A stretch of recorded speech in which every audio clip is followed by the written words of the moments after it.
जब आप कोई एग्रीमेंट कराने जाते हैं तो आपके मन में सबसे पहले ये सवाल उठता है कि कितने रुपए के स्टाम्प में आपको एग्रीमेंट कराना है। जी हाँ दोस्तों, नमस्कार। ओपी ऑनलाइन सर्विसेज में आपका स्वागत है। आज हम इसी सब्जेक्ट पे डिस्कस करने वाले हैं। इसके अलावा आपको हम पूरा चार्ट बताएंगे कैसे आप डाउनलोड करेंगे, जिसमें ये गवर्नमेंट की नोटिफिकेशन होती है कि किस एग्रीमेंट के लिए आपको कितने का स्टाम्प यूज करना है। ये सारा डिटेल आपको हम बताएंगे।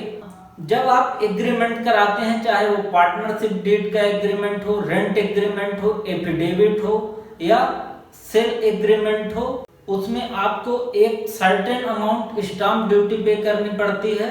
और अगर वो एग्रीमेंट रजिस्टर्ड है तो आपको रजिस्ट्रेशन फीस भी पे करनी पड़ती है। इसके अलावा भी जमीन बेचने के केस में और भी कई चार्जेज लगते हैं, उसको भी हम आगे देखेंगे।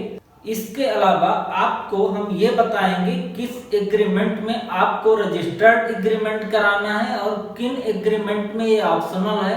आप चाहें तो रजिस्टर्ड एग्रीमेंट करा सकते हैं, नहीं चाहते हैं तो मत कराइए। तो आप वीडियो को पूरा देखिए और हमारे चैनल को सब्सक्राइब कर लीजिए। चलिए शुरू करते हैं। मुद्रांक शुल्क एवं पंजीयन फीस की सारणी देखने के लिए आप MPIGR की वेबसाइट पे आ जाएंगे। इस पे बाकी पॉइंट के लिए मैंने ऑलरेडी वीडियो बना दिया है, वो आप देख सकते हैं। अभी एक जो पॉइंट बचा था मुद्रांक शुल्क एवं पंजीयन फीस सारणी, इस पे वीडियो नहीं बनी थी, तो इस विषय पे आज मैं वीडियो बना रहा हूँ। इसके लिए आप जैसे ही इस पेज पे आएंगे तो आपको इस वाले ऑप्शन में जाना है। यहाँ पे आप क्लिक करेंगे। Stamp duty and registration fees का जो चार्ट है वो पूरा ओपन हो जाएगा। इस प्रकार से ओपन होगा। अब यहाँ पे अगर मैं बात करूं, अब देखिए टोटल 143 टाइप के एग्रीमेंट के बारे में बताया गया है कि अगर आप इनमें से कोई एग्रीमेंट कराते हैं तो कितनी आपको स्टैम्प ड्यूटी लगेगी, चाहे वो रजिस्टर्ड एग्रीमेंट हो या चाहे नोटराइज्ड हो, और कितनी रजिस्ट्रेशन फीस लगेगी, कितना म्युनिसिपल ड्यूटी लगेगा, कितना स्टैम्प ड्यूटी लगेगा। ये सारी डिटेल यहाँ पे दी होती है। ये समय समय पर अपडेट होती रहती है। अब इसमें मैं आपको बता देता हूँ इसको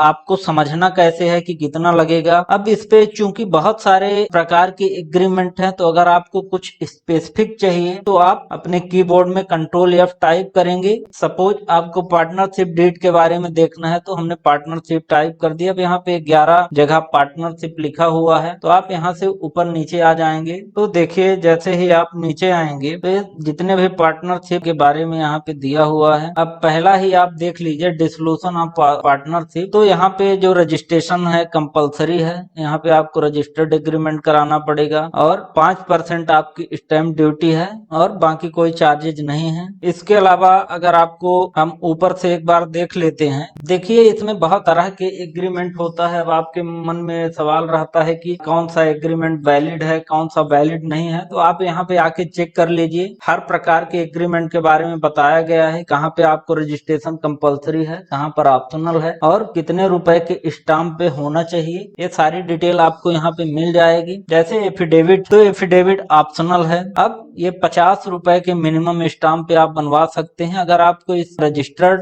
एफिडेविट बनवाएंगे तो 500 रुपए आपको रजिस्ट्रेशन फीस लग जाएगी। तो चूंकि ये ऑप्शनल है तो आप ये नोटराइज भी करा सकते हैं। उसके बाद यहाँ पे एग्रीमेंट विदाउट पोजेशन, अब ये कंपलसरी है। अब यहाँ पे आपको 1000 के स्टैम्प में ये एग्रीमेंट कराना है और प्लस आपको 0.8% रजिस्ट्रेशन फीस भी देनी है। 0.8% जो रजिस्ट्रेशन फीस लगेगा वो मार्केट वैल्यू पे लगता है। मार्केट वैल्यू कैसे निकालना है किसी चीज का वो मैं ऑलरेडी बता चुका हूँ। अब देखिए जो सबसे ज्यादा हमारे लिए यूजफुल है वो है जब आप कोई प्रॉपर्टी बेचते हैं या खरीदते हैं तो उसमें कितना लगता है वो जानने की सबकी इच्छा होती है। तो आप यहाँ पे आप ट्रांसफर टाइप कर देंगे। अब यहाँ पे देखिए ट्रांसफर आप प्लीज 138 का जो है सीरियल नंबर, अगर आप कोई प्रॉपर्टी खरीदते हैं बेचते हैं तो ये वाला डीड साइन होता है। अब यहाँ पे जो स्टैम्प ड्यूटी है वो 5% है अभी मध्य प्रदेश के अंदर। अगर आपका प्रॉपर्टी नगर निगम या म्युनिसिपल कारपोरेशन के अंदर है तो वहाँ पे 3% आपको म्युनिसिपल ड्यूटी लग जाएगी, 1% जनपद ड्यूटी लगेगी और 10% उपकर लगेगा स्टैंप ड्यूटी के ऊपर और 3% रजिस्ट्रेशन फीस लगेगी। अब ये सारे जो फीस हैं ये आपकी